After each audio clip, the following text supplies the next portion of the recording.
Hello everybody, ketemu lagi bareng Bayu di podcast Suka-Suka. Kali ini karena ini adalah jeda race, jadi ini adalah podcast Suka-Suka karena minggu depan kita akan memulai America's GP. So buat Ngintilas Premium yang punya akses ke live podcast colongan gue, pasti sudah tahu perkara apa yang menurut gue ada di pikirannya Pecco sampai dia memilih untuk berencana kembali ke Desmo GP 24.0. Nggak tahu apakah ini akan diizinkan oleh Papi Pergigi atau enggak, tapi buat yang bertanya bisakah atau enggak, ini adalah Desmo GP 24 tahun lalu, mesinnya masih sama. Jadi kalau kalian bilang engine freeze udah, ya emang di engine freeze. Yang di engine freeze adalah mesin GP 24 yang sama dengan tahun lalu. Jadi itu nggak ada masalah dengan engine freeze. Dan kalau versinya, nah ini nih yang gue bilang ABR itu kalau komplain di channel gue ketahuan nggak taunya tapi sok tahu.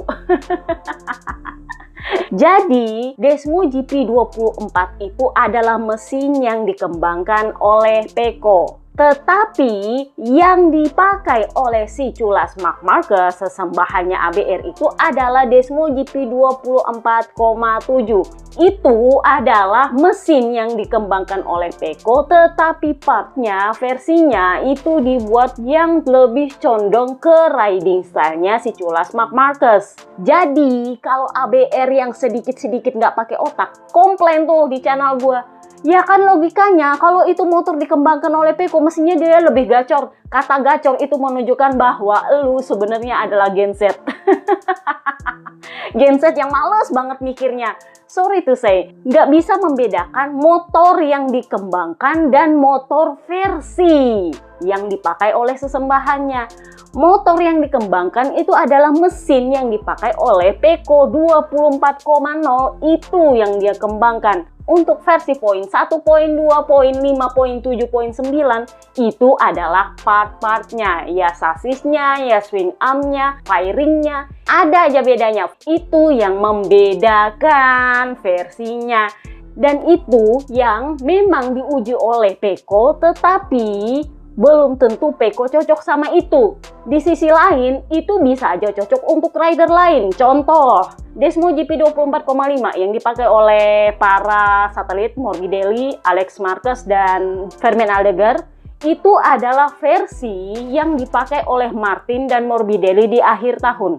Itu adalah update sejak seri Austria, di mana itu pakai sasis baru. Sementara Pecco itu pakai 24.0 yang memang dia yang kembangkan. Partnya yang dipakai oleh para satelit sekarang itu memang diuji oleh Pecco, tapi dia memutuskan nggak pakai, dan itu part boleh dipakai oleh rider lain. Dan itu yang dipakai oleh Marc Marquez 24.7. Itu juga yang dipakai oleh Pecco hingga di Argentina kemarin 24.7. 24.9 itu adalah versi sasis Misano yang menurutnya Pecco sebenarnya dia pikir bakal dipakai di awal musim. Karena di Buriram kemarin dia pikirnya itu yang akan dihomologasi, ternyata kagak. Yang dihomologasi adalah lengan ayun swing arm yang lebih condong ke riding style-nya Marc Marquez. Sementara itu nggak mendukung riding style-nya Pecco. Apakah itu kembangannya Pecco? Jelas bukan. Karena mesin dengan part itu beda, Kak. Pecco memang menguji itu part dan dia rasa nggak cocok untuk riding style-nya, tetapi karena harus ada yang dihomologasi dan sesembahan lu meminta itu karena dia merasa lebih cocok pakai itu, maka diputuskanlah dipakai. Dengan anggapan bahwa Pecco hanya perlu merubah setup dan balance di lengan ayunnya untuk mendapatkan riding style yang sesuai dengan dia punya. Kurang lebihnya kayak gitu. Tetapi apakah itu motor kembangan Pecco? Ya, Desmo GP 24 itu adalah kembangannya Pecco. Apakah dia harus bagus di atas GP 24? Gak harus. Kenapa? Karena beda part, beda versi. Dan beda versi itu belum tentu cocok untuk riding style dia. Makanya dia bilang sepertinya nanti di Austin kami akan kembali sepenuhnya ke motor tahun lalu. Artinya motor tahun lalu yang dia pakai adalah Desmo GP 24,0 ketika para satelit saat ini itu memakai Desmo GP 24,5. Update seri Austria sampai akhir musim. Itu beda memang. Nah, jadi lagi-lagi Pecco ditanya soal apa yang terjadi di Argentina GP. Ini terutama karena Papi Peri Gigi itu mengatakan tidak ada yang aneh dengan bannya dan tidak ada masalah dengan ban belakang. Dia beranggapan bahwa Pecco itu masalahnya adalah di ban depan. Jadi Pecco kembali lagi mengatakan ini perkara ban belakang. Jadi dia bilang, saya itu seperti biasa mencoba strategi menghemat ban. Saya sangat berhati-hati dengan ban, itulah kenapa kalian bisa melihat saya tidak terlalu mempush di awal-awal balapan. Tetapi faktanya itu tidak berhasil bagi saya karena pada akhirnya saya tidak punya ban lagi. Meskipun itu adalah ban medium. Sementara Morbidelli yang pakai ban soft, dia tampak lebih baik di depan saya, dia bahkan bisa cepat di mana-mana, dia bisa berakselerasi lebih baik dari saya, bahkan hingga di akhir balapan. Saya tahu bahwa Marc Marquez memang akan melakukan hal yang seperti itu di Argentina. Kenapa? Karena ini adalah sirkuit yang sangat dia sukai dan dia ada di level yang jauh lebih tinggi saat ini. Masih ingat ketika di part 2 Argentina GP kemarin gue bilang sebenarnya Marc Marquez nggak perlu ada di belakang adiknya demi menghemat ban pun sebenarnya dia bakal menang. Cuman dia punya masalah itu satu, dia mau ngejagain adiknya. Kedua, dia nggak mau menyalip adiknya ala-ala sapu jagat. Dia nggak mau menyalip itu dengan cara paksa. Karena ini adiknya, kalau dia salah salip, adiknya kena sapu jagat kan ngomel Ibu Suri, bener? Jadi dia emang sangat berhati-hati karena nggak mau bikin kesalahan ketika menyalip adiknya. Karena adiknya udah terlanjur di depan. Tetapi apakah dia habis ban? No, enggak. Meskipun ya bahkan kepala krunya Alex Marquez bilang di Park Fermel loh, dia bilang sama Marc Marquez, bilang aja lu mau hemat ban kan di belakang adik lo. Tetapi itu adalah kecurigaannya kepala krunya Alex Marquez sebenarnya. Dia berusaha menghemat ban. Kalau menurut gue sebenarnya dia nggak perlu menghemat ban. Karena kan dia pakai ori. Jadi semoga gue salah bahwa sebenarnya dia menjaga adiknya supaya nggak dikejar oleh rider di belakang. Yang kedua, karena Alex udah terlanjur menyalip dia mau menyalip balik itu nggak bisa sembarangan kecuali pakai cara sapu jagat. Nah dia nggak mau sapu jagat adiknya. Daripada dipecat jadi anak oleh Ibu Suri ya kan, jadinya dia perlu berhati-hati ketika 5 last lap attack. Itu yang dikatakan oleh Pecco. Saya tahu bahwa di sini levelnya Marc Marquez itu jauh lebih tinggi. Kenapa? Karena saya sudah memperkirakan dia akan tampil dominan sepanjang akhir pekan balapan. Kalau dia mau, sebenarnya dia bisa finish 5 detik dibanding Alex Marquez. Catat itu. Pecco tahu sebenarnya ini anak palsu-palsuan aja itu di belakang, kagak. Dia cuma mau hemat ban. Seolah-olah dia dibikin susah banget sama adiknya. Padahal sebenarnya dia itu bisa menang mudah di sana. Karena satu, bannya bagus. Dua, itu adalah sirkuit yang dia sukai. Dan ketiga, karena dia memang pengen mendominasi untuk dapat rekornya Angel Nieto. Jadi Pecco bilang kalau Marc mau, dia bisa finish 5 detik di depannya Alex Marquez sebenarnya. Kenapa? Karena dia sudah baca telemetrinya. Something hidden in that. Jadi dia juga memuji Alex Marquez. Jadi dia bilang kami tahu bahwa Alex Marquez itu terbukti lebih cepat dengan Desmo 24 milik tim Grace ini. Kami tahu apa yang harus kami kerjakan. Jadi mungkin di balapan berikutnya kami akan kembali sepenuhnya ke Desmo GP 24. Karena untuk saat ini, motor yang Desmo GP 24,7 itu, saya merasakan sensasi yang sangat aneh. Jadi di Thailand, dia masih mencari tahu sebenarnya salahnya ini motor apa. Karena kan dia memang nggak siap balapan kemarin. Jadi dia mencari tahu apa masalahnya motornya. Begitu di Argentina, dia dapat bahwa masalahnya ban belakang. Dia turuninlah balance-nya ke belakang, tapi itu nggak berhasil. Karena pada akhirnya bannya cepet aus juga. Entah itu karena dia pakai KW2, tapi biasanya pakai KW2 pun dia masih bisa menghemat ban. Ini yang menurut gua agak beda dengan tahun lalu. Biasanya kalau dia menghemat ban, kalau misalnya kena jatah KW2, dia masih bisa ada sedikit maju ke depan. Cuman ini bahkan untuk maju dan lebih cepat pun dia nggak bisa. Biasanya kalau dia menghemat ban, di paruh kedua dia bisa lebih cepat karena dia menghemat ban. Nah, untuk dua seri ini, terutama karena di Argentina itu pakai karkas standar, dia bilang saya pakai strategi menghemat ban, udah lambat-lambat giliran paruh kedua tetap nggak ada ban. Nah, ini sama keluhannya dengan snack taro. Udah gue hemat-hemat ban gue, nggak taunya tetap juga habis ya. Tau gitu mending gue ngepost dari awal mah.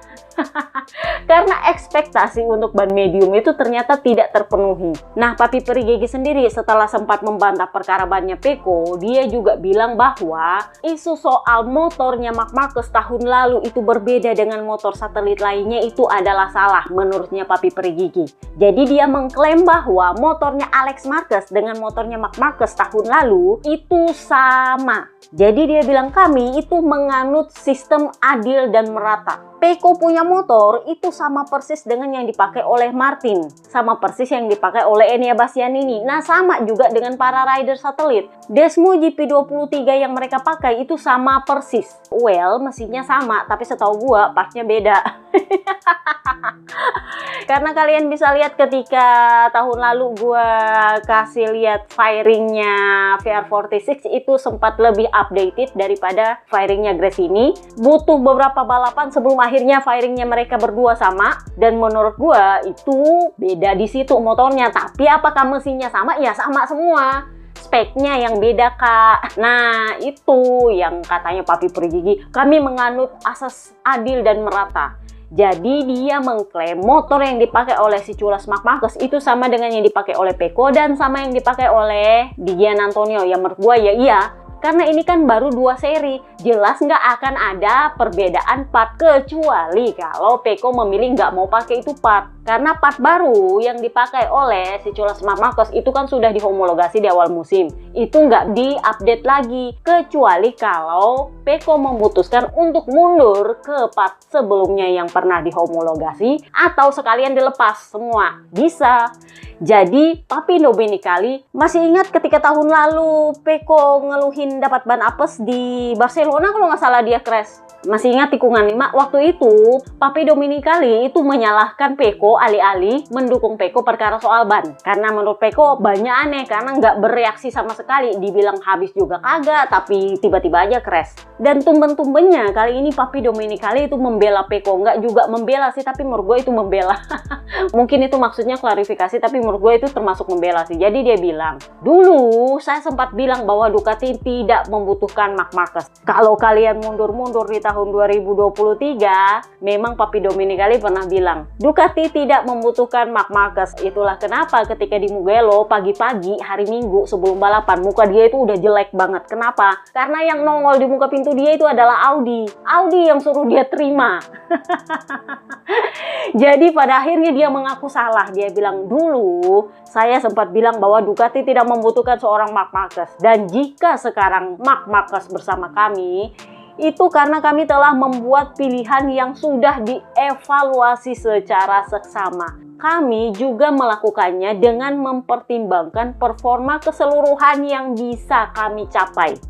Artinya mereka membuat asumsi untuk masa depan dan itu yang dipakai untuk membuat keputusan di Mugello kemarin. Tahun lalu performa Marc Marquez itu menjadi referensi yang sangat bagus bagi kami dan itu yang membuat kami melakukan pertimbangan dan akhirnya memutuskan bahwa ini adalah pilihan yang baik.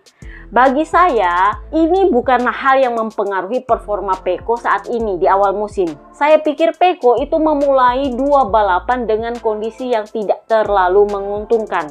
Dia menyelesaikan tes musim dingin dengan beberapa kesulitan yang bukan salahnya. Gua ulang, beberapa kesulitan yang bukan salahnya. Jadi, kita belum melihat potensi dia yang sebenarnya.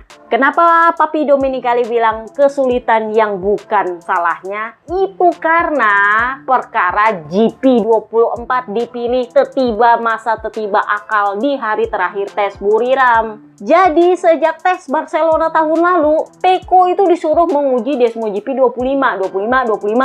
Jadinya Peko itu fokus gimana caranya mencari solusi supaya Desmo GP25 ini makin kurang masalahnya. Nggak taunya begitu di Buriram tes hari pertama, si Culas merengek di depan media minta Desmo GP24 mau nggak mau semua dia punya hasil kerja selama tes musim dingin itu bubar gerak. Jadi dia memulai lagi dengan Desmo GP24 dan dia harus mulai dari nol lagi untuk mengujinya dengan ban dan ini dan itu. Dan masalahnya adalah ban yang dipakai selama musim dingin itu kan sudah diuji di Desmo GP25-nya dia. Jadi di Desmo GP24 dia sama sekali nggak ekspektasi mau simpan ban apa, mesti bagaimana, setupnya bagaimana. Terutama karena yang dia uji itu adalah Desmo GP 24,9. Makanya ketika Buriram tes berakhir dia bilang ini adalah Desmo GP yang mirip dengan Desmo GP 25 karena dia adalah Desmo GP 24,9. Tetapi begitu di Argentina diakui itu Desmo GP 24,7, artinya bukan motor yang dia pakai di pramusim. Makanya Papi Domenicali bilang Pecco itu menyelesaikan tes musim dingin dengan beberapa masalah yang bukan salah dia. Salahnya siapa ya? Salahnya Ducati. Tapi apakah Ducati mengaku salah? No, terutama Papi Perigigi bilang ya simpel, si Pecco itu cuma perlu lebih cepat aja. Karena nggak ada masalah sama motornya, nggak ada masalah sama bannya. Ya memang bannya memang ya lebih cepat aus dan bla bla bla bla. Tapi kan semua orang mengalaminya. Maksudnya Pecco adalah bukan masalah ban lebih cepat ausnya. Pertanyaannya adalah kok ya ada ban yang lebih awet di sebelah sana. Sementara ban di sini rame-rame kami aus bareng. Yang di sana bagus sendiri gitu loh. Itu yang maksudnya Pecco. Tapi Papi Perigigi ya you know lah ya. Emang dia nggak mau menyalahkan ban. Dan ini yang menurut gua ada seorang Giorno ABR. Dia itu ABR loh. Dia benci banget sama Pecco sebenarnya. Sangat benci sama Bebek Vale. Yang gue rasa aneh adalah dia itu merasa Papi Perigigi terlalu euforia dengan Marc Marquez. Gue nggak tahu apakah ini benar atau enggak karena dia adalah Giorno yang ada di sirkuit langsung. Jadi jelas dia tahu aura-auranya gimana. Tapi yang jelas dia merasa Papi Perigigi itu terlalu euforia perkara soal Marc Marquez. Nah balik lagi ke Papi Domenicali. Kita ngalur ngidul jadinya. Jadi Papi Domenicali bilang kita belum melihat potensi seorang Pecco yang sebenarnya. Saya yakin di balapan berikutnya meskipun mungkin bukan di Austin karena Austin itu adalah sirkuit yang khusus yang cocoknya cuma sama Marc Marquez. Tapi saya pikir kalau di Qatar kita bisa melihat kejuaraan dengan cara berbeda karena di situ Pecco diperkirakan sudah bisa mulai nyaman karena seri Eropa sudah dimulai. Hal yang kurang lebih sama juga diutarakan oleh Michel Pirro, test ridernya Ducati. Dia ini sempat yang agak-agak senewen dengan aturan konsesi. Kenapa? Karena Ducati ini adalah pabrikan kelas A, nggak dapat wildcard sama sekali. Jadi Pirro itu sama sekali nggak bisa turun ke track di akhir pekan balapan. Sementara dia itu pengen banget bisa balapan di track MotoGP, meskipun ya cuma wildcard, mungkin cuma hure-hure atau apalah. Yang penting dia pengen bisa balapan secara nggak harus juga reguler, tetapi lebih sering. Masalahnya adalah karena Ducati ini pabrikan kelas A dalam aturan konsesi terbaru, nggak dapat wildcard. Jadi satu-satunya peluang untuk dia bisa ngetrek itu adalah kalau rider cedera. Nah itu dia bilang, saya sebenarnya nggak suka sama konsep ini. Kenapa? Karena itu artinya kamu harus berharap dan berdoa semoga ada rider cedera sehingga lu bisa turun ngetrek di MotoGP. Itu kan nggak bener. Ya bener juga sih, itu artinya lu ngarepin orang cilaka supaya lu bisa ngetrek di MotoGP, itu kan emang nggak bener. Jadi dia bilang itu sebenarnya konsep yang saya nggak suka. Cuman ya terus terang ini juga agak mengganggu performa saya kalau saya sekalian ngetrek di MotoGP karena saking tidak adanya wildcard. Kemarin ketika saya menggantikan di Gian Antonio, itu saya praktis tidak pernah ngetrek selama 1,5 tahun di MotoGP. Jadi begitu saya kembali ke trek MotoGP, saya pakai motor yang sepenuhnya baru, yang memang mestinya saya tahu, tapi itu juga kan saya taunya cuma di tes private, bukan di mode balapan. Jadinya saya agak kagok dan itu membuat balapan saya lebih rumit. Tetapi di sisi lain dia juga senang. Kenapa? Karena dia nggak dapat wildcard adalah pertanda dominasi Ducati masih tidak bisa tersingkirkan. Jadi dia bilang, saya pikir tidak ada yang berubah dengan kondisi Ducati kehilangan 2 motor di trek. Kenapa? Karena dua seri terakhir Ducati mendominasi bahkan sampai satelit-satelitnya. Jadi kita masih bisa melihat bahwa Ducati itu sangat mendominasi meskipun beberapa rider Ducati itu sudah hengkang ke pabrikan lain, membawa dalam tanda kutip budayanya Ducati, ilmunya Ducati. Jadi dia bilang sangat disayangkan kita masih belum bisa melihat kemampuan Martin di atas Aprilia. Bukan berarti dia mengecilkan Best sih, cuman kan Martin yang adalah rajanya Aprilia, jadi dia merasa oh itu adalah patronnya. Sayangnya kita masih belum lihat kemampuannya Martin di atas Aprilia. Tetapi kalau Bastianini, mantan Adipati, kita bisa melihat bahwa dia masih sangat kesulitan dengan KTM-nya. Sementara di 2024 dia sangat bersaing untuk podium dengan Ducati. Jadi itu menunjukkan bahwa para rider ini sukses karena motor. Jadi sebenarnya dia mau menunjukkan bahwa para rider itu sukses karena motor. Even Marc Marquez sih berarti. Mereka semua bagus karena motornya, karena begitu ganti motor amburadul. Artinya memang Ducati adalah motor terbaik di track motornya. Jadi buat ABR yang bilang oh Pecco itu bagus karena motor, iya karena itu motor dia yang kembangin, itu mesin dia yang kembangin kak, bukan Marc Marquez. Ngerti nggak? Beda dengan part-partnya. Part-partnya itu tergantung ridernya mau pakai yang mana ya itu dipakai. Apakah itu enak dengan riding stylenya? Boleh. Tapi karena ini awal musim ya homologasinya ya baru satu-satu, nggak bisa langsung dipakai semua. So Pirro bilang Marc Marquez itu memang sudah memperlihatkan bahwa dia memiliki bakat yang luar biasa dan keinginan untuk menebus semua kesalahan yang terjadi di masa lalu. Ditambah lagi sekarang dia mengendarai motor terbaik di track. Jadi dia cuma perlu membalap dengan gaya berkendara yang dia ketahui, kurang lebihnya kayak gitu. Sementara Pecco, setahu saya, ini Pirro nih yang bilang, Pecco ini tidak pernah menjadi pembalap yang mampu memberikan segalanya di awal musim.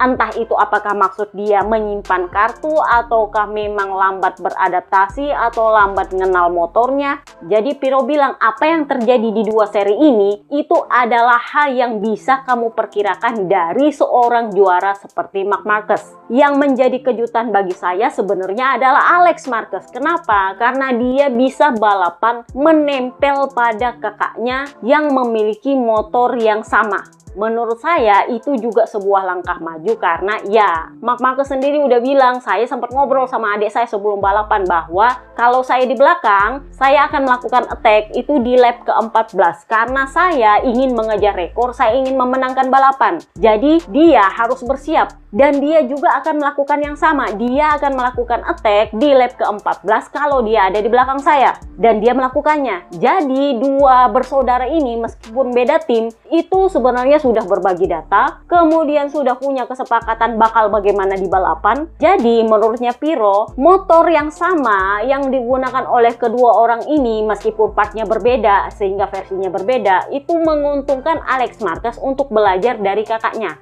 Ditambah lagi memang Alex merasa nyaman banget sama Desmo GP24 karena memang dari seri Barcelona kan dia sudah memimpin tes. Jadi Pirro bilang dia memang sudah sangat merasa nyaman dengan Desmo GP24,5 nya dia. Kan yang membocorkan perkara motornya beda sama Marc Marquez itu adalah Alex Marquez sendiri.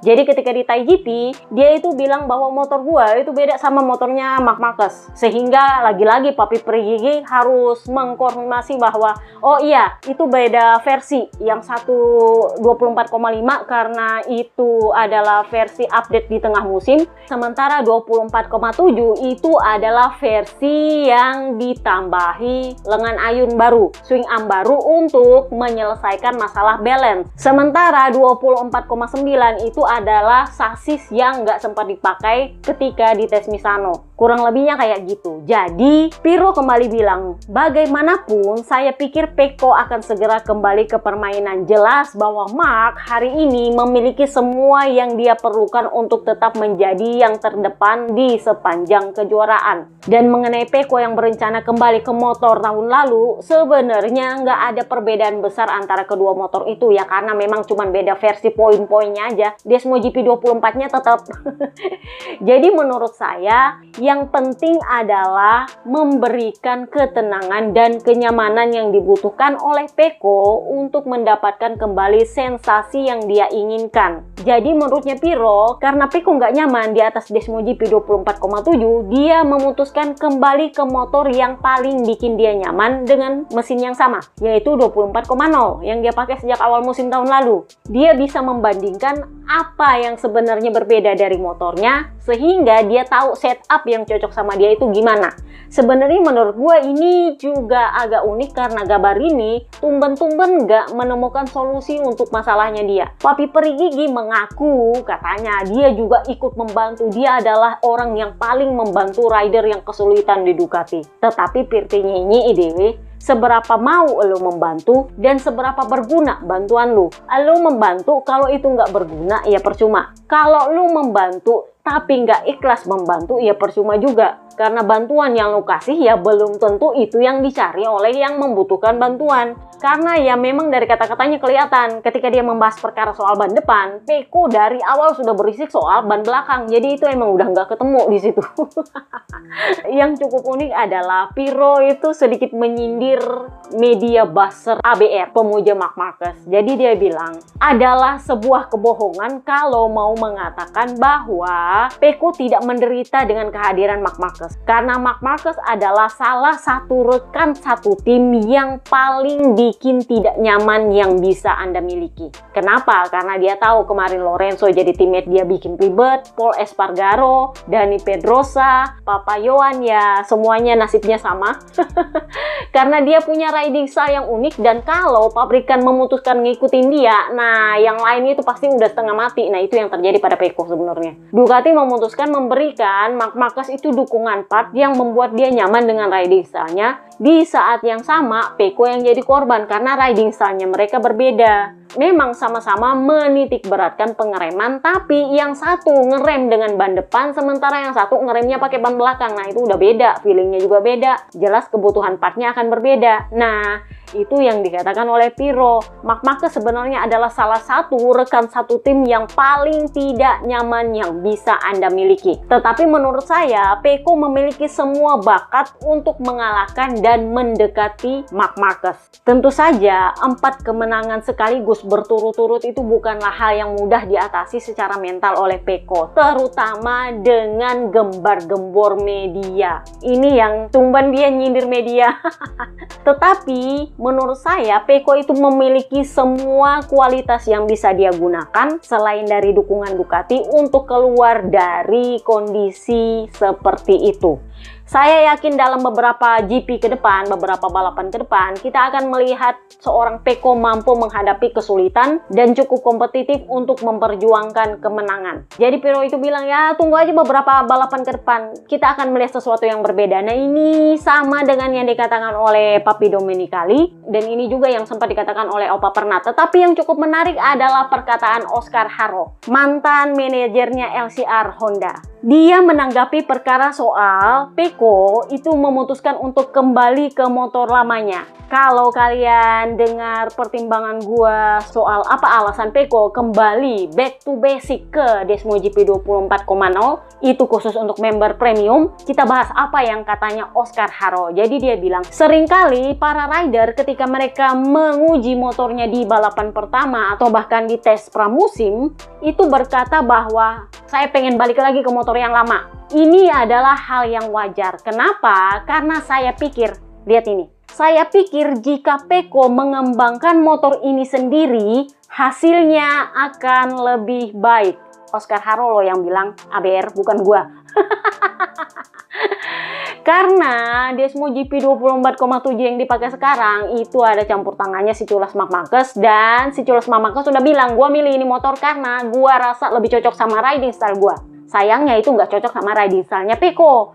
Jadi Oscar Haro loh yang bilang, saya pikir kalau Peko mengembangkan motor ini sendiri hasilnya akan lebih baik. Ini sebenarnya juga dikatakan oleh seorang jurno ABR, itu dia bilang bahwa Marc Marquez diuntungkan oleh tes pramusim karena dia memakai motor yang sama berulang-ulang sehingga mendapatkan setup yang dia inginkan dan lebih siap balapan dibanding Pecco yang sibuk mengembangkan motor sehingga pada akhirnya tidak punya waktu untuk menemukan setupnya sendiri. Dua rider ini beda beban kerja. Ingat apa kata Marc Marquez ketika di Argentina GP? Saya tidak punya hal untuk dibuktikan. Saya tidak perlu membuktikan apapun karena bebannya itu bukan di saya, karena bebannya itu ada di Pecco. Dia yang punya beban ngembangin motor dan dia yang punya beban untuk kembali merebut titel Jurdun dari tangan Jorge Martin. Jadi Oscar Haro bilang, saya pikir jika Pecco mengembangkan motor ini sendiri, hasilnya akan lebih baik. Catatan waktunya itu lebih rendah dari tahun lalu, yang berarti dia juga sebenarnya sudah banyak berkembang.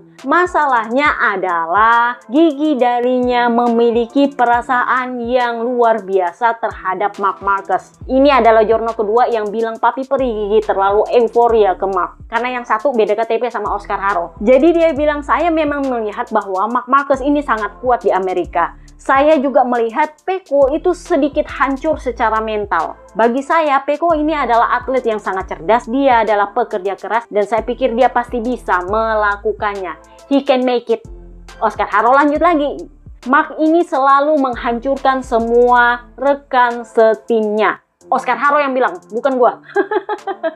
Ya kalau dipikir benar juga, dia menghancurkan Dani Pedrosa, menghancurkan Jorge Lorenzo, Pol Espargaro, Papa Yohan, adiknya sendiri ketika di Gresini, sorry to say. Masih ingat ketika Alex Marquez tuh yang saking tegangnya dia juga ikut sapu jagat, saking dia nggak mau merasa salah, dan itulah kenapa gua menjuluki dia dengan ama-ama.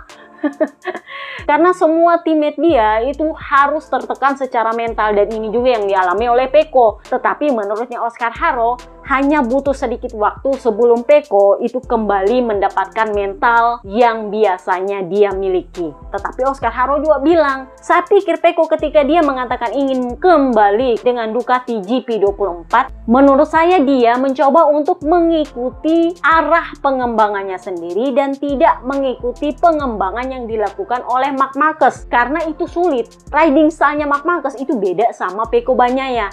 Tetapi itu semua terjadi pada semua teammate-nya Marc Marquez. Kalau pengembangan jatuh ke tangannya Marc Marquez, teammate-nya pasti udah setengah mati karena mereka beda riding style. Karena berdasarkan pengalaman, menurutnya Oscar Haro, itu terjadi kepada semua orang yang menjadi teammate-nya Marc Marquez. Ini terjadi pada Pedrosa, terjadi pada saudaranya, terjadi pada Cal Crutchlow, kepada Stefan Bradl, kepada Pol Espargaro. Semua pembalap yang pernah menjadi rekan satu tim Marc, mereka melakukan semua hal sama seperti yang dia lakukan, yang Marc lakukan, dan mereka terjatuh. Jadi Pecco itu memilih mundur ke Desmo GP24 menurutnya Oscar Haro untuk menyelamatkan dirinya dari crash. Karena semua orang yang memaksa dirinya untuk mengikuti pengembangan seorang Marc Marquez berakhir crash. Jadi daripada memaksa diri untuk merubah riding style ke ala-alanya Marc Marquez, Pecco memilih gua mundur aja ke Desmo GP 24.0. Tempat gua bisa balapan dengan gaya gua, riding style gua. Dan kalau memang Ducati nggak mau kasih part dia, gua tahu ini udah gua wanti-wanti ketika gua mention dia di X. Kamu harus secara mental menerima bahwa Ducati tidak selamanya ada di pihak kamu. Jadi jangan mengharapkan bantuan dari orang-orang yang tidak mau membantu kamu. Mungkin mereka bisa bantu, tapi mereka nggak mau bantu, itu percuma. Jadi ketika gue mention dia, gue memang sempat berpikir gimana kalau dia balik lagi ke Desmo GP 24.0, karena itu kan mesinnya sama, nggak perlu homologasi lagi, dan meskipun sudah engine freeze, itu kan mesin yang sama, nggak ada masalah, cuman versinya yang dibedakan. Jadi dia nggak akan memakai part yang dipakai oleh Marc Marquez, dia kembali ke part lamanya, yang sudah pernah dihomologasi tahun lalu, dan itu nggak melanggar aturan sebenarnya. Jadi menurutnya Oscar Haro, ini adalah salah satu langkah yang berani dari seorang Pecco. Itu juga menurut gue berarti mentalnya Pecco itu nggak selemah teammate-nya Marc Marquez yang kemarin, enggak. Karena dia kalau lu pakai cara pengembangan lu dan Ducati mendukung lu, oke, gue kembali ke tempat gue pernah didukung di sana dan gue nyaman di sana. Setelah itu, mari kita bertanding dengan motor yang sama-sama membuat kita nyaman. Mungkin itu pikirannya seorang Peko menurut gua, berdasarkan argumentasinya Oscar Harrop. Jadi Peko itu nggak mau memaksakan dirinya merubah riding style-nya ke arahnya Marc Marquez, karena kalau mau pakai caranya Marc Marquez, kalau mau cepat ya lu harus ikut riding style dia, dan kalau lu pakai riding style dia mungkin lu bisa cepat tapi resikonya crash. Dan itu yang terjadi di Honda kemarin. Itulah kenapa Piro bilang, saya rasa mungkin Peko itu memutuskan untuk kembali ke motor yang membuat dia nyaman, karena itu yang paling penting untuk dapat dia punya sensasi berkendara dengan motor yang sesuai riding style dia. Alih-alih dia memaksakan pakai 24,7 yang nggak sesuai dengan riding style dia, udah diutak-atik setupnya kiri kanan. Karena risikonya adalah kalau lu nyari setup terus, belum tentu lu langsung dapat. Satu, yang kedua, beda riding style itu artinya percuma kalau mau nyontek data.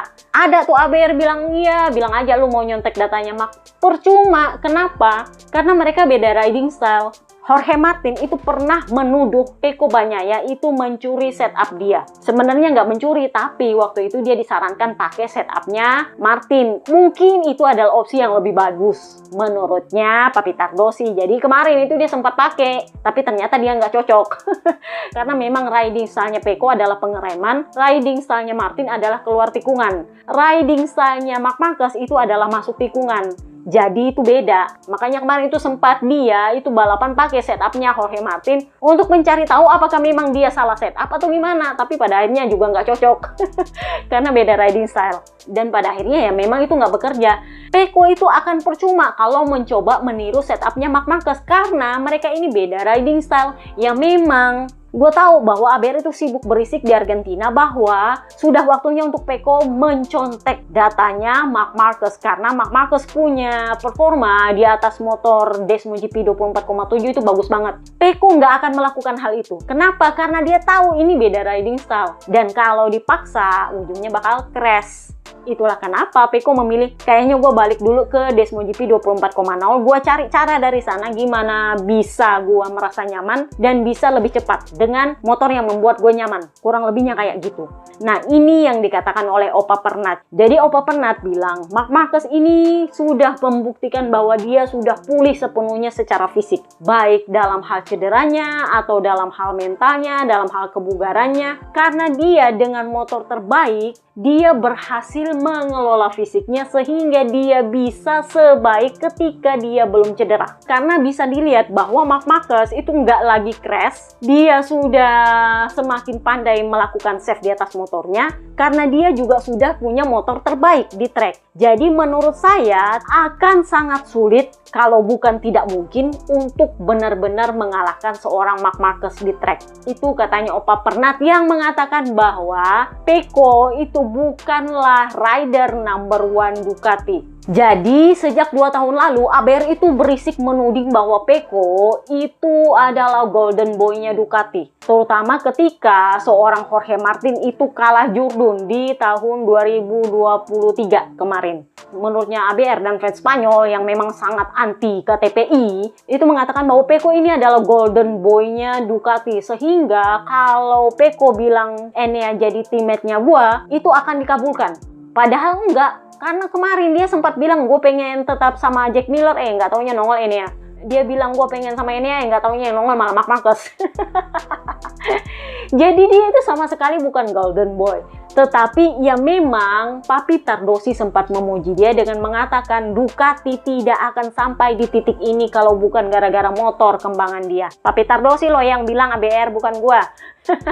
Dia yang mengembangkan 23,0, 22,0, 24,0. Dia yang kembangkan. Sisanya part per part itu dia yang menguji, tetapi semua pilihan akan jatuh ke tangan rider yang mau pakai. Kalau lu rasa cocok sama part lu ya pakai, kalau enggak ya enggak. Tetapi semua mesin Desmo yang poinnya 0 itu hasil kembangan dia. Dan Papi Tardosi bilang Ducati tidak akan sampai di titik ini kalau bukan gara-gara dia yang ngembangin motor. Jadi Opa Pernat bilang Peko dulu memang pernah dianggap sebagai rider nomor 1 Ducati. Dan itu memang benar. Sekarang tampaknya Peko harus melihat statusnya terkikis dari hari ke hari. Dan saya harap dia bisa kembali mulai ke arah yang benar karena dia itu sangat kuat. Dia memenangkan 2 gelar Jurdon di MotoGP itu bukan kebetulan.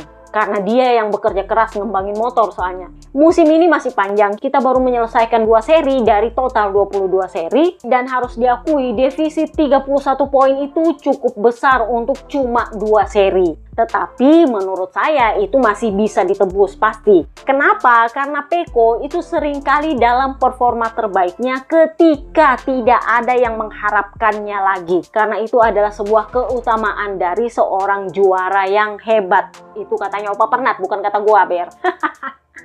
So, kabar terakhirnya adalah anak-anak VR46 kemarin itu sempat latihan bareng di sirkuit yang berbeda. Gua nggak tahu kenapa Morbidelli lain sendiri sirkuitnya, tetapi yang cukup menarik adalah Papa Angel akhirnya terperangkap di Brasil sendirian, antah berantah. Jadi kalian kan tahu bahwa rider Kur Morbidelli dan Papa Angel itu ada acara di sirkuit Brasil. Gua pikirnya mereka itu bakal pulang bareng, atau kalaupun nggak pulang, Luca Marini akan dijamu oleh Morbidelli untuk kenalan sama keluarganya. Sayangnya ternyata semuanya sudah dibelikan tiket pulang. Nah, yang jadi pertanyaan adalah kok bisa itu berdua beda pesawat? Ujungnya Morbidelli udah ada di Italia, sudah latihan di sirkuit yang berbeda dengan anak-anak VR46. Karena anak-anak VR46 latihan di tempat lain, gua nggak tahu gimana. Sepertinya mereka punya janjian yang berbeda. Yang menjadi masalah adalah Papa Angel masih stuck di Brasil. Jadi, Pecco itu sudah di sirkuit bareng sama anak-anak VR46 lain, sama Sele, sama Bes kalau nggak salah. Sementara Morbidelli di sirkuit lainnya itu sama temennya, itu ngirim WA ke Papa Angel. Karena kan you know lah ya, Papa Angel ini jarang-jarang hadir di sirkuit bareng mereka. Jadi ketika Papa Angel direncanakan hadir, otomatis ketua kelas, Pecco itu nanya, lu di mana? Kita udah mau mulai ini. Nampaknya Pecco juga nggak mau gangguin Papa Angel, dia pikir udah balik dari Brasil. Jadi begitu sudah di sirkuit barulah ditanya, lu di mana? Kita udah mau mulai. Dan Papa Angel akhirnya baru balas itu WA, gua masih di Brasil, pesawat gua cancel. Sementara Morbidelli udah latihan di tempat lain. Jadi ada media yang bilang ini sebenarnya mestinya sih terbalik. Mestinya Morbidelli yang dengan senang hati mau di cancel pesawatnya karena Papa Angel itu kan, Angel kan masih baby. Jadi otomatis dia itu pengen segera pulang ketemu sama anaknya. Mestinya Morbidelli yang cancel pesawatnya karena Morbidelli itu akan dengan senang hati kalau cancel pesawatnya. Karena kan dia punya keluarga di Brasil, dia bisa agak lebih lama lah sama keluarganya. Sementara Papa Angel jelas dia nggak akan senang karena dia mau latihan, terutama dia mau ketemu sama baby Angel. Jadi ya begitulah ceritanya. Di sisi lain, Marquez Brothers itu latihan di sirkuit dekat Valencia, gue lupa namanya sirkuit apa. Yang cukup menarik adalah si Culas itu latihan memakai Ducati Panigale V2 yang dia suka banget itu. Sementara sama Alex itu tahu pakai apa? Yamaha R6. Dia pakai Yamaha, padahal dia sama sekali nggak pernah balapan untuk Yamaha. Dia punya Hondanya, dia punya Ducatinya, kok ya pakai Yamaha? Nanti kita tunggu apa kata dia perkara soal dia latihan dengan Yamaha R6 ini. Yang pasti ngomongin soal Yamaha, kita bahaslah Dato R.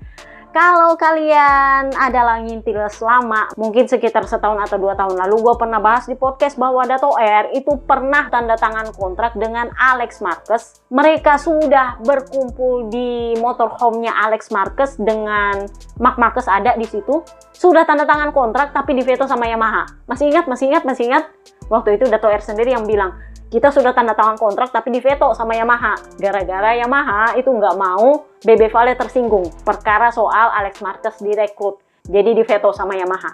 Nah kemarin ketika Marquez Brothers ini kembali menjuarai balapan seri kedua, Dato R memposting foto dia bersama duo Marquez ini. Kalian bisa lihat itu adalah foto yang dia peroleh ketika Alex Marquez tanda tangan kontrak sebelum diveto Yamaha. Itu adalah fotonya. Dato R tulis di media sosialnya, satu Marquez aja itu sudah sulit untuk dikalahkan. Sekarang ada 2 Marquez. Dulu saya hampir merekrut salah satu dari 2 bersaudara ini untuk tim kami. Bukan cuma sekali, 2 kali. Dan pada akhirnya kakak beradik ini tampaknya akan mendominasi musim MotoGP 2025 dan mengendarai motor terbaik di grid. Dalam beberapa musim terakhir ya memang kita sering mendengar perkara soal Ducati Cup, Tetapi musim ini adalah Marquez Championship. Yang cukup menarik adalah kata-kata terakhirnya. Dia bilang apa? Mungkin kita harus meminta nomor 46, 46 untuk kembali dari pensiunnya. Maksudnya Bebe Valentino Rossi. Jadi dia bilang mungkin kita harus meminta Valentino Rossi kembali dari pensiunnya. Untuk orang yang nggak terlalu mengerti, mungkin ini sebenarnya cuman untuk gangguin Marc Marquez. Tapi menurut gue ada beberapa jurno yang tahu ceritanya ketika Alex Marquez diveto. Kita harus meminta Valentino Rossi untuk kembali dari pensiunnya biar bisa diveto lo berdua. Maksudnya kayak gitu. Ngomongin Yamaha, kita kembali ke Oppo Pernat. Oppo Pernat ini membahas perkara Yamaha. Jadi menurutnya Oppo Pernat, pengembangannya Yamaha ini agak mandek. Padahal semua orang itu mengharapkan lebih. Mengingat tahun lalu mereka lebih baik dari Honda. Bahkan di sesi pramusim, Yamaha ini masih lumayan lah sebenarnya. Tetapi alih-alih melihat mereka bagus, kita malah melihat sepertinya ada sesuatu yang masih belum berfungsi di sana. Mungkin ada beberapa pengembangan penting yang hilang. Mungkin ada beberapa pengembangan yang tidak benar. Karena posisi finishnya Quartararo itu memperjelas bahwa ada yang belum pas di Yamaha. Tapi menurut gua kalau mau dilihat Miller punya performa, nampaknya mungkin lebih cocok dengan Miller. Karena Miller itu merasa bahwa di Yamaha, meskipun dia adalah rider satelit, dia bilang feelingnya itu seperti Yamaha punya 4 rider sekaligus, bukan cuma 2. Karena semua orang itu didukung di sana. Karena ini kan juga pabrikan konsesi. Lu mau pakai part yang lu mau ya silahkan. Yang penting udah dilapor. Lu nggak harus pakai part yang sama dengan Quartararo. Lu nggak harus nunggu part itu disetujui oleh Quartararo. Kalau dia nggak setuju lu nggak boleh pakai. No, semuanya boleh pakai apapun yang mereka mau. Masalahnya adalah Raja Yamaha adalah Snake Taro. Dia adalah rider termihil sejagat raya. Jadi kalau dia kesulitan, artinya Yamaha masih fail. Menurutnya Oppo Pernat begitu. Nah, ngomongin soal Yamaha, kita ngomonginlah Ramon Forcada. Masih ingat? Ramon Forcada ini adalah kepala krunya Morbidelli ketika masih di Petronas. Ramon Forcada ini dalam wawancara terbarunya diminta menanggapi soal rider cool Morbidelli. Jadi dia bilang, pertama-tama bagi saya Alex adalah kejutan bagi seluruh kejuaraan sejauh ini. Karena dia bisa balapan dengan amat sangat bagus. Tetapi saya tidak pernah berpikir bahwa Alex itu punya kesempatan untuk mengalahkan Marc. Di sisi lain, Pecco adalah satu dari 3 orang yang pernah memenangkan 2 titel juara dunia berturut-turut. Itu adalah hal yang tidak mudah dicapai karena tidak banyak orang yang bisa melakukannya sejak tahun 2022. Yang satu adalah Pecco, yang satu adalah gurunya Valentino Rossi, dan yang satu Marc Marquez sendiri. Cuman mereka bertiga yang berhasil mempertahankan gelar jurdunya 2 tahun berturut-turut. Apakah Pecco dalam kondisi yang sulit? Ya, saya mengatakannya. Entah itu mau psikologis, mau mental, mau teknis, apapun yang Anda pikirkan. Tetapi berapa lama waktu yang dia butuhkan untuk menyelesaikan kesulitan itu, tidak ada yang tahu. Nah, dia ditanyalah perkara Morbidelli yang akhirnya meraih podium setelah 1414 hari. Angka cantik. Jadi dia bilang Morbidelli ini adalah sosok pembalap yang kurang sangar untuk jadi pembalap. Karena dia, you know lah ya, namanya rider cool. Nggak pernah emosi, nggak pernah ribut, nggak pernah terlalu ambisius, kurang lebihnya kayak gitulah ya. Tapi dia jurun motor tuh loh. Karena selama ini ketika dia mengendarai motor, dia selalu butuh semuanya berjalan dengan lancar dan sempurna. Dia juga adalah rider yang sangat pendiam. Dia juga kalau cedera itu disembunyikan cederanya, dia nggak mau bilang. Jadi kalau dia cedera itu dia lebih memilih nggak bilang sama tim. Meskipun ya orang-orang di sekitar dia, tim dia tahu, tapi dia nggak akan bilang sama petinggi bahwa dia cedera.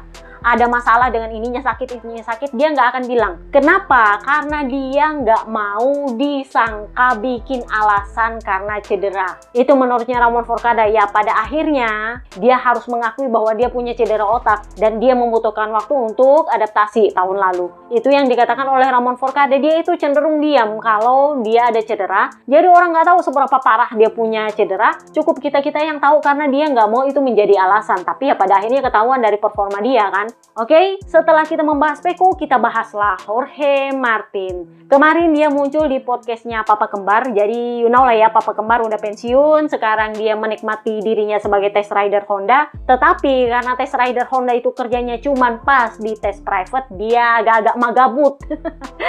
Jadi dia kemarin launching dia punya channel podcast di YouTube. Dan episode pertama diisi oleh Jordan Mangkage, Jorge Martin. Nah, dalam wawancaranya itu, Jorge Martin ditanya soal dia punya cedera. Jadi dia datang itu dengan tangan yang digips. Karena itu tulang skaphoid sebelah kirinya itu nggak boleh digerakkan. Mengingat itu kalau digerakkan, nanti patah lagi. Jadi nggak boleh digerakkan sampai 100% sembuh. Jadi dia bilang, ya pemulihan berjalan dengan baik, cuman memang lebih lambat dari yang saya perkirakan. Saya pengennya kalau bisa lebih cepat, cuman ya memang nggak bisa. Karena ada timeline yang tidak bisa dilanggar, dan kalau dilanggar itu akan menjadi kesalahan. Karena melanggar timeline itu beresiko membuat semua penyembuhan akan memakan waktu jauh lebih lama lagi. Saya itu pengennya bisa hadir di Qatar, tapi itu hanya jika bila tidak ada resiko terjadi pada penyembuhan tulangnya. Kalau ternyata masih ada masalah, dia nggak akan turun di Qatar. Jadi dia bilang, saya akan kembali mengunjungi dokter setelah seri Austin. Kalau memang oke ya saya turun ke Qatar, kalau nggak ya nggak. Karena dia nggak mau melanggar sama sekali. Jadi ditanyalah dia, apakah lu bener-bener nggak sabar untuk kembali ke Aprilia karena lu pengen menang lagi. Jadi dia bilang, mengatakan bahwa tujuan saya pengen cepat kembali nge-track bersama Aprilia adalah karena saya ingin menang sesegera mungkin. Itu adalah cara yang paling cepat untuk cedera lagi. Jadi saya sendiri nggak bisa menjamin menang atau bahkan bisa finish di posisi kelima. Saya hanya bisa menjamin bahwa saya akan melakukan yang terbaik. Saya akan berusaha untuk menjadi versi terbaik dari diri saya sendiri, dan kemenangan itu akan menjadi konsekuensi. Jadi bukan target saya, itu akan jadi konsekuensinya. Nah, ditanyalah dia perkara ketika dia di Mugello kemarin. Itu sepertinya sedikit menorehkan luka lama, tapi untungnya dia menjawabnya dengan lebih tenang. Jadi dia bilang, ya begitulah adanya, seperti itu. Karena tiba-tiba semuanya berubah, tapi ya memang begitulah hidup. Kadang sesuatu berubah tanpa Anda sangka. Meskipun ya sebenarnya saya sempat merasakan sesuatu yang berbeda ketika Enea itu menyalip saya di tikungan terakhir Mugello. Itu adalah harga diri yang terkoyak sebagai seorang pembalap bagi saya. Tetapi saya merasakan sesuatu yang berbeda di Parc Fermé, dan saya memutuskan untuk tidak bergabung dengan euforia mereka. Dan setelah itu Valera, Albert Valera, dia punya manajer, itu datang kepada saya dan bilang, ayo kita pergi. Dia tidak menjelaskan kami akan pergi kemana dan itu bisa kemana saja, tapi saya tahu bahwa kalau memang ini yang dimaksud pergi adalah pergi dari Ducati, kami punya banyak pilihan. Dan saya menghubungi Rivola. Waktu itu saya mengatakan dalam hati saya, ayolah Rivola, yakinkan saya bahwa saya bisa bersama kamu, bahwa kamu bisa memberikan apa yang saya butuhkan, dan itu terjadi. Setelah itu saya fokus untuk memenangkan gelar juara dunia. Setelah semua yang terjadi, saya tidak menyimpan dendam kepada siapapun,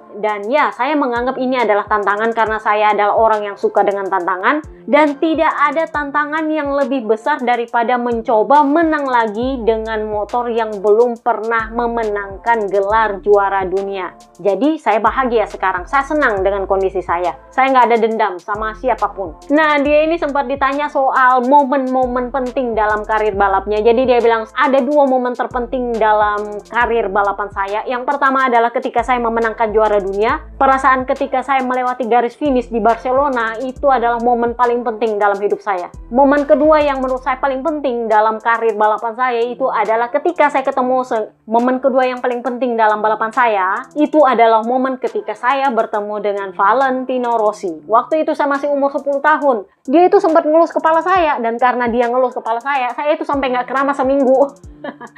Jadi kalau mandi, mereka kan kalau mandi pakai shower, namanya orang bule kan. Jadi kepala saya itu saya tutup pakai tangan supaya Valentino Rossi punya bekas usapan itu nggak kena air. Dan saya adalah orang pertama yang memberikan dia selamat ketika dia selesai menjalani balapan terakhirnya di Valencia sebelum pensiun.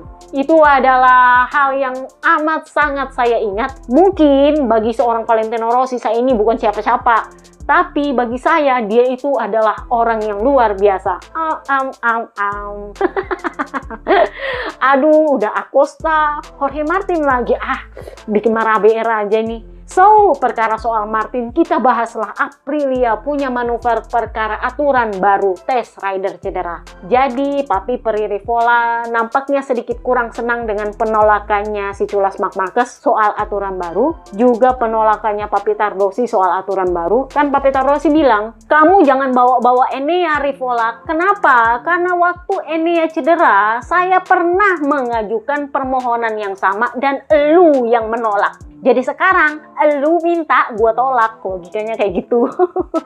Jadi, Papi Tardossi bilang, ya kalau para rider setuju, ya oke. Tapi tahun depan, bukan ujuk-ujuk sekarang, cuman gara-gara Jorge Martin. Karena kamu nggak bisa pakai alasan Enea. Enea kemarin kita minta hal yang sama, lu tolak. Ducati sama Aprilia ini kayak kucing anjing. Jadi, kalau Ducati minta apa, Aprilia menolak duluan. Nah, sementara sekarang Aprilia butuh sesuatu, Ducati bilang, oh boleh. Kita nggak nolak mentah-mentah, tapi tahun depan kak, bukan sekarang. Jadi Papi Pririvola bilang, jujur saya tidak mengerti kenapa Ducati menolak untuk diaplikasikan tahun ini. Karena kalau mau bilang mereka takut tersaingi dengan kami, tersaingi dengan Jorge Martin itu jelas sekarang tidak bisa dikatakan sebagai bahaya bagi Ducati karena satu, dia masih cedera. Dua, dia punya adaptasi di atas Aprilia 0%.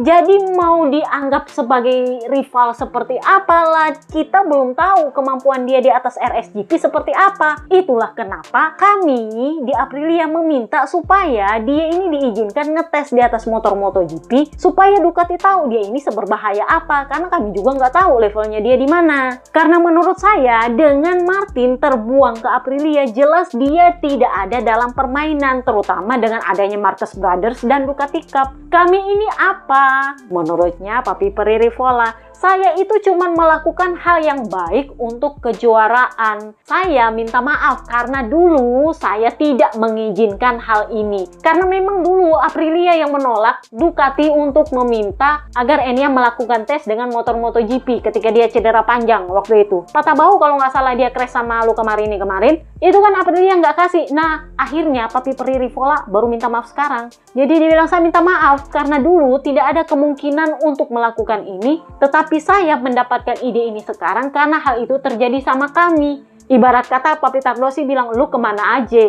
Lu mentang-mentang baru dapat rider cedera sekarang, lu tolak-tolak. Kemarin-kemarin kita pengen ada tes MotoGP untuk rider cedera, lu tolak-tolak. Sekarang giliran lu punya rider cedera, lu ngomel-ngomel. Bilang bahwa nggak didukung lah, segala macam, nggak ngerti lah. Makanya si Culas Marc Marquez bilang, dulu waktu saya cedera yang panjang banget, luar biasa, sampai saya stres itu, nggak ada ini aturan. Karena kalau ada ini aturan, mungkin dia sedikit lebih lama di Honda, mungkin, I don't know. Karena kan masalahnya dia nggak ada adaptasi dengan Hondanya ketika dia kembali dari cedera, ya begitulah. Nah, perkara soal tes Martin ini ditanyalah sama Papi Poncharal. Poncharal ini adalah ketuanya IRTA, tim di MotoGP. Jadi dia bilang, para manajer tim itu jarang menghadapi masalah seperti ini ketika ada rider cedera yang amat sangat panjang tetapi tidak punya pengalaman di tes pramusim. Jadi dia absen bahkan sejak tes pramusim, otomatis nol adaptasi. Itu adalah hal yang jarang dialami oleh para manajer di MotoGP. Tetapi ini adalah olahraga yang sangat profesional dan motor kami ini adalah kendaraan dengan performa yang tinggi. Sebenarnya saya setuju dengan usulan Massimo Rivola untuk mengubah regulasi bagi para rider cedera. Karena kalau nggak terbiasa dengan motor, otomatis kemungkinan cederanya lebih ada lagi. Kalau misalnya dia nggak beradaptasi sebelum mulai balapan. Tetapi masalahnya adalah kalau itu mau berlaku sekarang, itu harus mendapat keputusan bulat dari seluruh pabrikan di MSMA. Memang Papi Pririvola adalah ketuanya MSMA. Masalahnya meskipun lo ketua, kalau anggotanya nggak setuju bulat, dia nggak bisa. Beda cerita dengan konsesi kemarin ya. itu dipaksakan sama Dorna. Karena Ducati kan nggak setuju. Karena Ducati nggak setuju, itu aturannya nggak bisa berlaku. Tapi Dorna memaksakan berlaku. Nah, akhirnya keluarlah itu aturan konsesi baru yang merugikan Ducati. Jadi Papi Pontcara bilang aturan mainnya kalau mau bikin regulasi baru, kalau misalnya nggak mau Dorna campur tangan, itu seluruh pabrikan harus bulat iya. Nah, masalahnya adalah Ducati nggak mau. Jadi Papi Pontcara bilang, saya mengerti apa yang menjadi argumentasi dari Tardosi, Papi Tardosi, bahwa regulasi ini memang bagus, tetapi tidak bisa dipaksakan di tengah musim berjalan. Mereka mau itu diberlakukan di awal musim depan, mulai di awal musim. Nah, sementara saya juga mengerti kenapa Rivola itu menginginkan perubahan, karena saat ini ridernya lah yang paling membutuhkan regulasi itu. Jadi bukannya saya mau menentang Rivola, tetapi aturan mainnya kalau mau bikin regulasi di tengah musim ini, itu hanya jika kalau seluruh pabrikan sepakat iya kita lakukan, ya itu terjadi. Nah, kalau enggak ya nggak bisa, baru bisa di musim depan. Karena itu aturan mainnya kalau mau bikin regulasi berlaku di tengah musim. Jadi sejauh ini tidak ada persetujuan untuk itu dilakukan di tahun 2025. Karena ini yang Papi Pontcara bilang, Ducati pernah mengajukan permintaan serupa untuk Enea Bastianini di masa lalu dan itu juga ditolak. Jadi wajar Ducati nggak mau setuju sekarang karena mereka pernah mengalaminya dengan Enea Bastianini 2 tahun lalu. Itu kan Enea juga cedera di awal musim. Meskipun ya dia sempat ikut tes pramusim, tapi kasusnya kurang lebih mirip lah sama Papi Peri Rivola punya kasus. Cuman masalahnya adalah waktu itu Aprilia menentang. Nah, sekarang giliran Ducati yang bilang nggak bisa, Kak. Tapi bukannya mereka seluruhnya nggak setuju. Setuju asal tahun depan, mulai awal musim, jangan tengah musim ujuk-ujuk, nggak bisa. Kurang lebihnya kayak gitulah ya. Jadi Papi Pontcara bilang aturan mainnya kalau mau bikin regulasi baru, kalau misalnya nggak mau Dorna campur tangan, itu seluruh pabrikan harus bulat iya. Nah, masalahnya adalah Ducati nggak mau. Jadi Papi Pontcara bilang, saya mengerti apa yang menjadi argumentasi dari Tardosi, Papi Tardosi, bahwa regulasi ini memang bagus, tetapi tidak bisa dipaksakan di tengah musim berjalan. Mereka mau itu diberlakukan di awal musim depan, mulai di awal musim. Nah, sementara saya juga mengerti kenapa Rivola itu menginginkan perubahan, karena saat ini ridernya lah yang paling membutuhkan regulasi itu. Jadi bukannya saya mau menentang Rivola, tetapi aturan mainnya kalau mau bikin regulasi di tengah musim ini, itu hanya jika kalau seluruh pabrikan sepakat iya kita lakukan, ya itu terjadi. Nah, kalau enggak ya nggak bisa, baru bisa di musim depan. Karena itu aturan mainnya kalau mau bikin regulasi berlaku di tengah musim. Jadi sejauh ini tidak ada persetujuan untuk itu dilakukan di tahun 2025. Karena ini yang Papi Pontcara bilang, Ducati pernah mengajukan permintaan serupa untuk Enea Bastianini di masa lalu dan itu juga ditolak. Jadi wajar Ducati nggak mau setuju sekarang karena mereka pernah mengalaminya dengan Enea Bastianini 2 tahun lalu. Itu kan Enea juga cedera di awal musim. Meskipun ya dia sempat ikut tes pramusim, tapi kasusnya kurang lebih mirip lah sama Papi Peri Rivola punya kasus. Cuman masalahnya adalah waktu itu Aprilia menentang. Nah, sekarang giliran Ducati yang bilang nggak bisa, Kak. Tapi bukannya mereka seluruhnya nggak setuju. Setuju asal tahun depan, mulai awal musim, jangan tengah musim ujuk-ujuk, nggak bisa. Kurang lebihnya kayak gitulah ya. Nah, Papi Pontcara sempat ditanya soal tekanan ban. Jadi sempat ada yang bertanya, kalau soal tekanan ban itu kan diberlakukan di tengah musim. Kalau kalian mundur, masih ingat? Jadi aturan tekanan ban itu berlaku di tengah musim, kalau nggak salah di seri Silverstone 2 tahun lalu. Yang ketika itu para rider menentang kenapa tiba-tiba ujuk-ujuk ada ini aturan. Itu kan dipaksakan juga, bahkan ketika rider nggak setuju. Makanya gue bilang ini aturan mungkin ada asal Dorna yang turun tangan. Kalau Dorna nggak turun tangan ya udah lu harus sepakat seluruh pabrikan. Kalau nggak ya nggak bisa. Nah, ditanyalah perkara soal kemarin kan itu tekanan ban muncul ujuk-ujuk di tengah musim tuh. rider sampai ngamuk-ngamuk. Jadi menurutnya Papi Poncaral, kami itu sudah berusaha menghindari aturan perkara tekanan ban ini selama bertahun-tahun. Tetapi semua produsen itu memberitahu kami bahwa ada terlalu banyak rider yang bermain dengan tekanan dan performanya dapat berubah secara drastis. Gue ulang, ada terlalu banyak rider yang bermain dengan tekanan dan performanya dapat berubah secara drastis. Apa gunanya memiliki ban yang sama untuk semua orang jika ada beberapa tim yang tidak mematuhi batas tekanan ban yang disarankan? Itu Papi Poncaral yang bilang, bukan gue. Kan ini yang dilakukan oleh si culas Mark secara culasnya untuk memenangkan TGP. Jadi ketika di TGP kemarin itu ABR pada ngedumel, kenapa ada aturan tekanan ban ini adalah aturan yang bodoh bla bla bla bla bla bla bla. Kemarin ketika Papa Kembar ngomel soal range tekanan ban terlalu tinggi, nggak ada yang ngomel. Giliran Mark Marquez harus mundur di belakangnya Alex Marquez demi bisa menaikkan tekanan ban. Ngomel aturan tekanan ban itu nyusahin, jelimet, nggak masuk akal, bla bla bla bla bla. Padahal dia punya sesembahan yang memang balapan dengan tekanan jauh di bawah standar.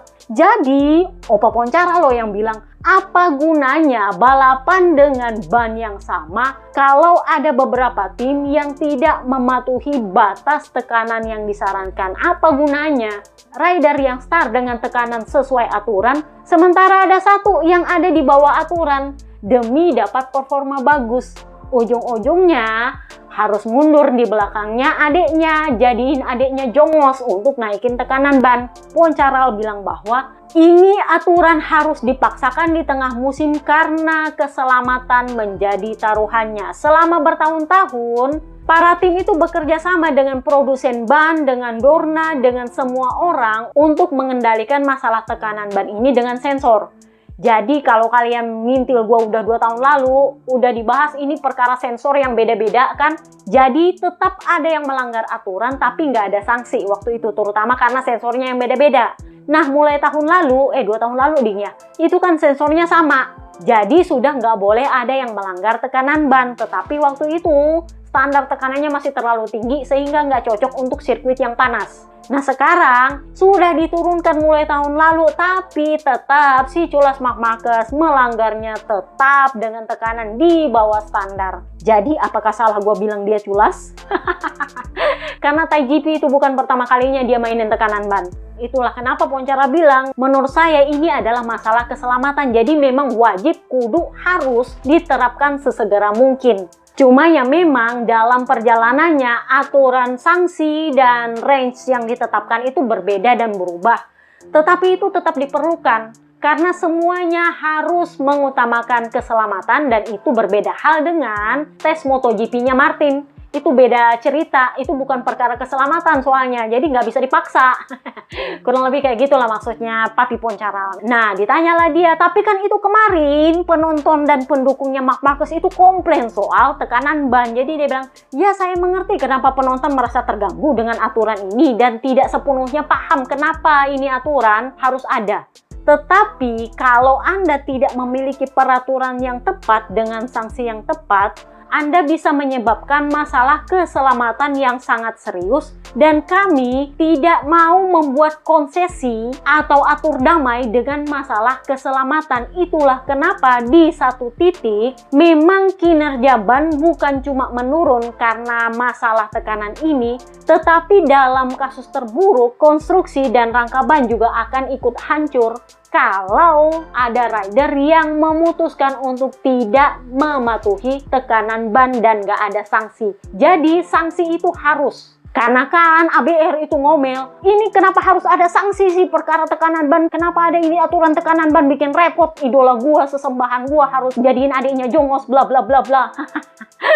Jadi dia bilang nggak ada toleransi untuk penalti tekanan ban apapun itu. Karena kan si Culas kemarin tuh playing victim bilang bahwa oh saya sisa 3 lap dari penalti tekanan ban. Nah mulailah ABR berisik. Kalau gitu nggak usah dipenalti karena ini kan sirkuit panas banget. Memaksa para rider balapan dengan tekanan yang tinggi itu akan membuat mereka juga celaka. Menurutnya ABR. Playing victimnya si Culas lah. Makanya gue bilang dia ini sosiopat. Semuanya harus soal dia dan korbannya harus dia. Jadi Papi Poncala bilang yang terjadi di Thailand itu sebenarnya tidak terlalu buruk untuk show-nya. Karena sebenarnya kalau tidak ada aturan tekanan ban, Marc Marquez bisa tetap melaju tanpa harus mengkhawatirkan tekanan ban dan tanpa harus slipstream di belakang Alex Marquez. Tetapi karena dia khawatir dengan tekanan bannya, dia harus memperlambat lajunya dan harus ada di belakang adiknya. Dan itu menciptakan ketegangan meskipun maksudnya berbeda.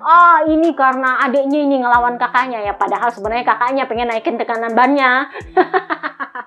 Jadi sebenarnya penontonnya yang bego. Nah, itu yang dikatakan oleh Poncharal. Jadi sebenarnya aturan tekanan ban itu membantu untuk pertunjukan juga. Kalau lu bermain-main dengan aturan dan lu takut penalti, ya mau nggak mau lu harus rubah strategi. Begitu katanya Poncharal. So, kita pindahlah ke Honda. Gosip terbarunya adalah Toprak Razgatlioglu sudah menandatangani kontrak dengan Honda. Pirti Nyinyi Idili, ini Honda WSBK atau Honda MotoGP? Karena Toprak sendiri sudah bilang bahwa saya tidak akan membalap untuk BMW tahun depan. Saya pasti ganti pabrikan. Kalau saya akan jurdun lagi tahun depan, maka itu bukan bersama BMW. Artinya dia nggak mau sama BMW lagi, nggak bakal perpanjang. Nah, gosip terbarunya dia sudah tanda tangan kontrak dengan Honda. Honda punya isu ini sebenarnya sudah ada tahun lalu ketika dia merengek pengen naik ke MotoGP. Waktu itu Honda menawari dia posisi di WSBK. Dan itu yang sempat alot negonya karena Toprak maunya ke MotoGP. Sementara Honda bilang, oh enggak, lu di WSBK dulu kak. Bikin kita jurdun dulu baru lu ke atas. Kalau lu bisa bikin kami jurdun, oke, kami bisa kasih lu seat di MotoGP. Tapi tugas utamanya adalah di WSBK. Waktu itu negosiasinya emang masih panjang. Masalahnya adalah tahun ini dia masih ada kontrak dengan BMW. Jadi BMW itu veto dia pakai somasi. Kalau lu gak mau tutup mulut lu soal lu mau balapan di MotoGP atau soal lu mau kontrak dengan ini dengan itu, kami akan somasi. Akhirnya dia diem, shutdown. Dia bilang saya akan tetap balapan dengan BMW di tahun 2025. Nah, kemarin dia bilang tahun depan kalaupun saya mau jurdun, maka itu nggak sama BMW. Saya akan ganti pabrikan. Jadi gosip bahwa dia sudah tanda tangan dengan Honda ini heboh banget katanya di Turki. Semua orang membicarakannya karena you know lah ya, dia ini adalah kebanggaannya bangsa Turki selain Oncu. Masalahnya Oncu masih di Moto2. Jadi kalau dia langsung masuk ke MotoGP jelas itu adalah kebanggaan karena dia adalah jurdunnya WSBK. Nah, menurut gosip sepoi-sepoi, isi kontraknya terlepas apakah dia mau membalap di MotoGP atau WSBK tahun depan, dia akan diberikan wildcard oleh Honda untuk balapan di MotoGP di akhir musim ketika musim WSBK selesai. Jadi ibarat kata dia sudah dikasih tes untuk MotoGP dalam mode balapan di wildcardnya Honda nanti. Tetapi apakah itu sebuah tanda bahwa dia akan balapan di MotoGP atau di WSBK tahun depan? Who knows? Karena Papa Angel itu memang kontraknya sudah habis tahun ini. Dia harus negosiasi paling enggak di pertengahan musim ini untuk bisa sepakat apakah dia akan memperpanjang kontraknya dengan Honda tahun depan atau enggak. Kalau enggak, ya dia bubar jalan, harus pindah. Menggantikan siapa? Ya menggantikan Papa Pip karena cuman itu rider yang habis kontrak tahun ini atau Zarco. Tapi nggak mungkin Zarco karena dia adalah rider terbaiknya Honda. Jelas nggak bakal mau Castro lepas dia. Jadi ya kalau memang dia mau hengkang ya mau nggak mau masuk ke Pramac menggantikan Papa Pip. Masalahnya Papa Pip juga performanya bagus. Kalau dia mau menggantikan seseorang di Pramac maka itu adalah Papa Alice. Nah masalahnya Papa Alice itu kontraknya 2 tahun. Jadi di sisi lain gosip berhembus sepoi-sepoi. Kan kalian dengar part 2-nya Argentina GP bahwa Acosta itu sudah negosiasi dengan Valentino Rossi. Gosip berhembus sepoi-sepoi, Repsol dan Red Bull mulai bertanya apakah Honda bersedia menyediakan seat yang dimiliki oleh Papa Angel untuk Pedro Acosta. Acosta. Ingat, dia ini KTPS. Kalau Acosta ngumpul lagi di situ, gua rasa Repsol akan balik ke Honda, plus Red Bull akan kembali ke Honda. Tapi kan Acosta punya kontrak di KTM. Ya, memang. Cuman itu kalau KTM masih balapan tahun depan. Kalau KTM-nya bubar, ya otomatis habislah itu kontraknya. Jadi ya jelas Acosta harus segera cari tim. Nah, ini yang Red Bull nampaknya nggak mau sama sekali dia masuk ke VR46. Jadi kalau bukan ke Grace ini, dicarilah di Honda. Kebetulan Honda sekarang lebih baik bahkan dari KTM. Jadi itu adalah opsi yang sebenarnya bagus, terutama karena dia bisa dititip ke Papi Peripuik. Gosip berembus sepo-sepo sebenarnya sebelum memilih Luca Marini, Acosta sebenarnya juga masuk dalam daftarnya Papi Peripuik. Katanya sih Papi Peripuik sempat nego sama Acosta waktu itu, cuman nggak dikasih karena dia ada kontrak pengkaderan waktu itu katanya. Nah, ngomongin soal Honda dan Sarko, Cecinello itu ngomong soal kemungkinan Honda bakal hengkang. Jadi dia bilang nggak mungkin lah Honda hengkang seburuk-buruknya Honda. Alasan Honda melakukan gebrakan dengan merekrut banyak orang dari Eropa, terutama pabrikan Eropa, itu karena kami itu mengemban amanah dari pendirinya Honda. Soichiro Honda itu bilang bahwa tidak ada balapan tanpa Honda. Jadi di balapan manapun Honda itu harus ada. Karena gosip berembus sepoi-sepoi katanya, kalau performanya Honda ini nggak membaik di MotoGP, mereka akan fokus ke F1. Jadi Honda MotoGP dan Honda WSBK itu akan ditarik, mereka akan fokus di F1. Jadi Cecinello bilang itu hal yang tidak mungkin karena pendirinya Honda, Soichiro Honda itu bilang tidak ada balapan tanpa Honda. Jadi apapun kendaraannya selama Honda punya, Honda akan balapan di situ. Jadi kalau mau dibilang mereka mau fokus hanya di F1 dan akan mundur dari balapan MotoGP atau balapan motor lainnya, itu adalah hal yang menurut saya mustahil karena mereka punya penjualan motor aja itu 20 juta motor loh, satu tahun 20 juta motor. Jadi kalau mereka mundur dari balapan motor itu akan sangat buruk bagi image brand untuk produk sepeda motor. Jadi menurut Cecinello, filosofi Honda itu bukanlah menyerah karena tidak bisa keluar dari kesulitan, tetapi bereaksi untuk bisa keluar dari kesulitan, dan itu terjadi. Bahkan sekarang mereka ada di posisi kedua dalam klasemen pabrikan, kedua apa ketiga ya, yang jelas lebih baik dari Yamaha. Tetapi ya Papa Yohan kembali lagi ngedumel. Jadi kan kemarin dia itu finishnya P10,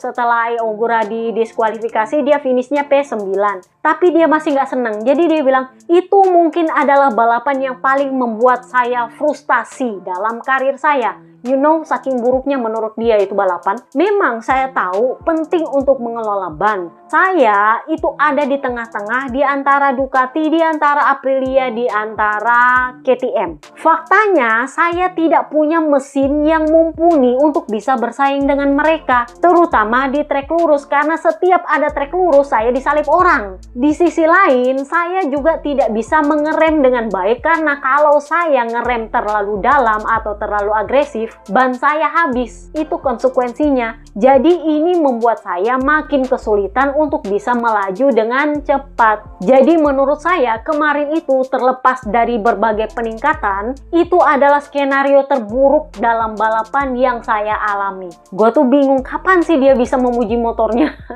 Menurut gue sih ini lebih kepada dia punya harga diri terluka karena Sarko lagi-lagi menjadi rider Honda terbaik dan dia yang dipuji-puji, ditermas. Menurut gue sih lebih karena itu, makanya dia selalu bilang ini motor kurang, ini motor kurang, ini motor kurang. Itu lebih karena dia nggak bisa finish sebagai rider terbaiknya Honda bertahun-tahun. Jadi dia bilang sisi bagusnya adalah saya bisa mengelola ban dengan baik meskipun pengereman itu membuat ban saya aus lebih cepat. Karena kalau saya ngerem terlalu agresif, ban saya cepat habis. Kalau saya nggak agresif, saya akhirnya melebar di tikungan. Jadi ini adalah skenario terburuk dalam balapan di karir saya, tetapi ya kita sudah meningkat dan itu sisi bagusnya. Tapi itu nggak bisa bikin saya puas. Saya pengen punya motor yang lebih bagus, lebih powerful, supaya saya nggak disalip di trek lurus dan saya bisa ngerem dengan bagus tanpa harus khawatir dengan ban aus. Masalahnya adalah itu tergantung lu punya ori atau tidak. Masalahnya adalah sekarang orinya itu dipakai sama rookie, itu udah dijatah di situ. Jadi ya maaf, lu nggak bakal dapat ori lagi kak. Itu masalahnya. Oh ya, kita mau bahas soal Emak Alex ya tadi. Nah, kan gue lupa. Jadi kalau kalian lihat artikel soal Emak Alex yang bilang bahwa berhenti mengatakan bahwa saya terlalu segan sama kakak saya, itu sebenarnya ada konteks yang disembunyikan. Jadi ceritanya, ini kan konferensi pers podium nih. Ada Morbidelli, ada Emak Alex, ada Mark Marquez. Gua nggak tahu itu jurnal mana, tapi dia bilang gini, fakta bahwa kamu mengetahui bahwa kakakmu itu melakukan sesuatu yang sebenarnya menguntungkan dia, ini seolah bahwa kamu itu segan sama kakakmu. Karena kamu nggak pernah komplain. Kalau kamu rivalnya, kamu pasti berisik, oh nggak bisa kamu gitu, itu culas, bla bla bla. Bener nggak sih? Ya bener juga, masuk di akal. Tapi karena dia kakakmu, kamu segan untuk komplain dan kamu menerima perlakuan dia seperti itu. Nah ternyata Emak Alex itu ngamuk di situ. Jadi dia bilang, itu adalah pertanyaan yang merendahkan, disrespectful, you know, dia bilang kayak gitu. Itu adalah pertanyaan yang merendahkan. Karena saya adalah orang pertama yang ingin mengalahkan kakak saya. Tetapi saya realistis. Saya punya level itu ada di bawahnya dia. Dan saya tahu apa yang mampu dia lakukan. Dan apa yang saya tidak bisa lakukan. Dan apa resikonya kalau saya memaksa. Itulah kenapa saya berusaha 100% untuk tetap ada di depan dia. Meski saya tahu dia unggul dalam hal mempermainkan batas. Jadi di part kedua kemarin gue bilang ini kayaknya dia membela kakaknya. Tapi ternyata itu karena dia tersinggung ditanya oleh wartawan. Lu sampai kapan mau dijadiin jongos sama kakak lu? Lu tahu itu nggak benar, tapi karena dia kakak lu ya lu manut aja, diem aja. Ya logikanya sih ya bener. Karena sudah berapa kali dia bilang, saya tahu dia mau bikin apa. Tetapi karena dia kakak saya lebih daripada sekedar rival, saya anggap oke, itu nggak masalah. Karena di sisi lain, Mark Marquez bilang, oh ya saya sudah bicara sama Alex Marquez sebelum balapan dimulai. Jadi dia bilang, saya sudah bilang sama adik saya, kalau saya ada di belakangmu, saya bakal attack di lap ke-14. Dan ternyata dia juga melakukan hal yang sama karena dia ada di belakang saya. Di sisi lain saya kesulitan menyalip dia karena satu, dia sangat cepat. Dan kedua, saya tidak bisa menyalip dia dengan cara yang bersih kecuali di tikungan 6. Yang itu adalah tikungan kiri. Jadi saya bisa berusaha menyalip dia di tikungan 5 sebelum masuk ke tikungan 6 karena itu adalah keunggulan saya. Itu pun ternyata dia cepat di tikungan itu sehingga saya harus merubah cara berpikir saya, riding style saya sedikit untuk bisa menyalip dia dengan cara yang bersih. Jadi kita lihat apakah ini cukup memancing dan menjadi trigger untuk Emak Alex berhenti menjadi jongos kakaknya atau justru mereka makin kolaborasi karena ini juga perkara kelanjutan karirnya Alex Marquez di Ducati. Sampai kapan dia digres ini terus? Jadi dia harus dapat posisi yang lebih baik dan satu-satunya cara adalah jadi adipati Ducati karena dia nggak mungkin masuk VR46. Oke, itu aja podcast kita kali ini. Sorry kalau panjang karena gue udah bilang kita bakal panjang. Dari postingan blog kayaknya gue udah bilang ini bakal panjang. Banyak yang kita bahas. Oke, see you next time guys. Bye-bye.